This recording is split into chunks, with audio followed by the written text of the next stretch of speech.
So, has the position switched to center? Is that officially happening?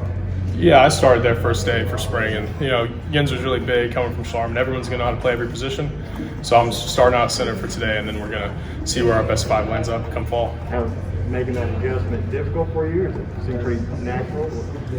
It has its differences. I mean, little minute things, where my hands go, how my feet are set, but I mean, having a GA like Drake who played center at a really high level for a long time, and then talking to Fortner when he's doing his combine and NFL process, it's been really helpful to have those guys as someone I can lean on and talk to for transitioning positions like that with all their experience they've got. Obviously, the whole line has this big blue wall, persona, but that center spot in particular, it's been a pretty long line of successful guys. Does that mean something to you to try to continue that? Yeah, it's something I take pride in, and hopefully when we try out there in August, if I'm playing center, I'm going to take a lot of pride in playing that position and carrying on that legacy that Drake and Fortner have started and that Coach Schlarman started with having smart and dependable centers that can play the game for us. How long have you been snapping a football? When was the last time you snapped a football? I've been snapping since high school. I played center when I was first starting getting recruited. I played center in high school my first 2 years.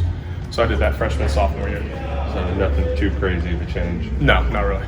Have some experience doing it. Going from guard to back to center, what do you pick up from that position that you maybe bring to? I think understanding a guard's mindset on plays, to be able to communicate better. I mean, I think that's something Luke did really well. He played right guard, and then me moving into his position, him sliding over. He understood what I was seeing as a right guard. He understood the angles we want to get. It just made it easier for us to communicate because he could see the game through my eyes and his as well. Just get us all on the same page. So that's been really helpful. And I think I can replicate that same thing and keep that going. So you say you're starting with, or you were out there at guard today. Who are you out there with? Center, sorry. Yeah, I ran out with the centers. Played center. How you were having a pretty great year. I think ESPN said you were a mid-season All-American. What was it like to go through that injury and then to kind of just have to watch the rest of the season unfold from the sideline? It was tough. I mean, it's been a dream come true to be able to play football here, just growing up in Nicholasville and being a UK fan my whole life. So it was tough to see it come to an end unexpectedly.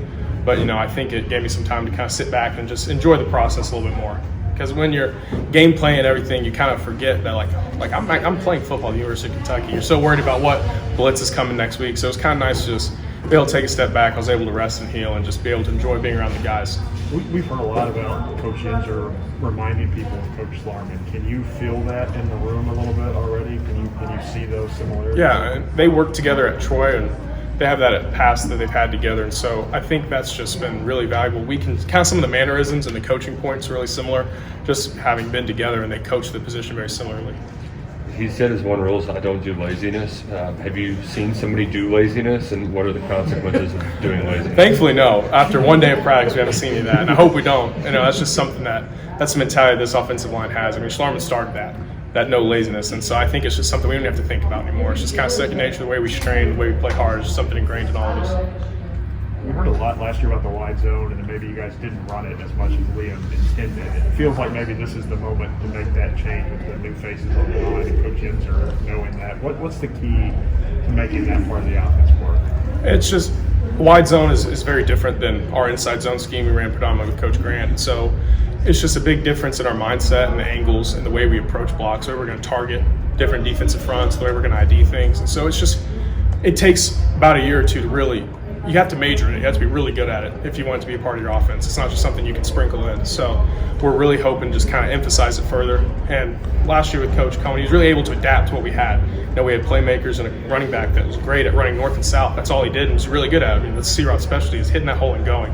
And so when it comes to the point, it's easy, you just have to adapt to what we got and do what we do successfully. And so we kind of ventured away from that, but I think we're going to try to emphasize that more in spring. We have time to really tailor those little details to push that wide zone scheme a little bit more. When you're doing that, besides reps, just how do you get more comfortable making those adjustments? You hit it there. It's just reps. It's something you can't just you can watch it on TV, on the film as much as you want. Anything in football is that way. You can watch as much until you actually go out and do it over and over again. Those little muscle memory things, those habits won't build. So I think it's just going to be reps. That's all we need. I know we asked about how Yinzer might be similar to Schlarman, but how is Rich? I know it was only one practice, but his gravitas, how does he compare just in how his coaching style is to Lance? he's very methodical. You know, the way he does things, and coming from the NFL, it's a very detail-oriented game when you get to the professional level. And I think he's bringing that attention to detail down to us, and it's going to make our offense just much better. What should we expect from the tackles? That's obviously a big question. Losing Darian and Derek, what should we expect from that group of guys? It's a young group, but I think they're ready to rise up to the challenge. I mean, we've got a lot of guys that can play tackle. They don't have much experience. I mean, that's what spring ball's all about. We're going to get as many guys who want to play tackle out there and give them a chance. And whoever proves that they can consistently be the best guy on the field, they're going to be one that plays. So I'm really looking forward to seeing some young guys kind of take that next step, similar to like the position I was in last year. You know, like I hadn't played before, and so it's these guys' turn to kind of take that next step in their game and take over a starting spot. So I'm excited to see who's going to do that and how they're going to pay attention to those little details in their game. I know a lot of people like to talk about Keontae because he's enormous.